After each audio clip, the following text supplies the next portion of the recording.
वीकलज्जल प्रवाह पावितस्थले गलेवलम्ब्य लम्बिताम्भुजङ्ग तुङ्गमालिकां डमड्डमड्डमड्डमल्लिनादवड्डमर्वयं चकार चण्डताण्डवं तनोतु न शिव शिवं जटाकटाह सम्भ्रम भ्रमन्निलिम्प निर्झरी विलोल वीचिवल्लरी विराजमान ಇದೇ ನಾನು ಹುಡುಕ್ತಿದ್ದ ಲಿಂಗ. ಇದೇ ಸಂಪಿಗೇಶ್ವರ ಲಿಂಗ. ಇದನ್ನ ನಿಮ್ಮ ಅಜ್ಜಿ ಏನಕ್ಕೆ ಹುಡುಕ್ತಾ ಇದ್ದಾರೆ ಅಂತ ನನಗೆ ಗೊತ್ತಿಲ್ಲ. ನಮ್ಮ ತಾತ ಹೇಳ್ತಾ ಇದ್ರು 100 ಕೊಡ ನೀರನ್ನ ಲೆಕ್ಕ ಹಾಕಿ ಈ ಲಿಂಗದ ಮೇಲೆ ಸುರಿದು ಸಂಪಿಗೆ ಹೂವನ್ನ ತಿಕ್ಕಿದ್ರೆ ಅದರಿಂದ ಒಂದು ವಿಕಿರಣ ಬರ್ತಿತ್ತಂತೆ.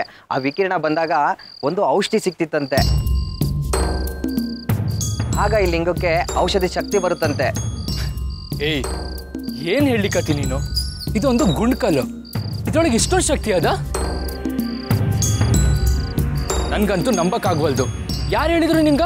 ನಮ್ಮ ತಾತ ಅರಮನೆಯಲ್ಲಿ ಕೆಲಸ ಮಾಡ್ತಾ ಇದ್ರು. ಅರಮನೆಯಲ್ಲಿ ಹೊಟ್ಟೆ ಕಿಚ್ಕೋಸ್ಕರ ಏನೇನೋ ಪ್ರಯೋಗಗಳು ಮಾಡ್ತಿದ್ರಂತೆ. ಅಲ್ಲಿ ಪ್ರಾಣಾಂತಿಕ ವಿಷನೆಲ್ಲ ತೆಗಿಲಿಕ್ಕೆ ಈ ಲಿಂಗದ ಔಷಧಿನೇ ಬಳಸ್ತಿದ್ರಂತೆ. ಆದರೆ ಈಗ ಅಂಥ ಪ್ರಸಂಗಗಳು ಏನೂ ಇಲ್ವಲ್ಲ, ಹಾಗಾಗಿ ಇದೇನು ಬಳಕೆಗೆ ಬರ್ತಾ ಇಲ್ಲ. ಇದ್ರ ಬಳಕೆ ಸೀಕ್ರೆಟ್ ಆಗಿ ನಡೀತಿತ್ತು. ಅದಕ್ಕೆ ಅನುಕೂಲ ಆಗ್ಲಂತ ಓಪನ್ ಸ್ಪೇಸಲ್ಲಿ ಇಟ್ಟಾರ, ಹೌದಿಲ್ಲ? ನಿನ್ಗೆ ಈಗ ಗೊತ್ತಾಯ್ತು ನೋಡಿ ಇದ್ರ ಉಪಯೋಗ ಏನು ಅಂತ.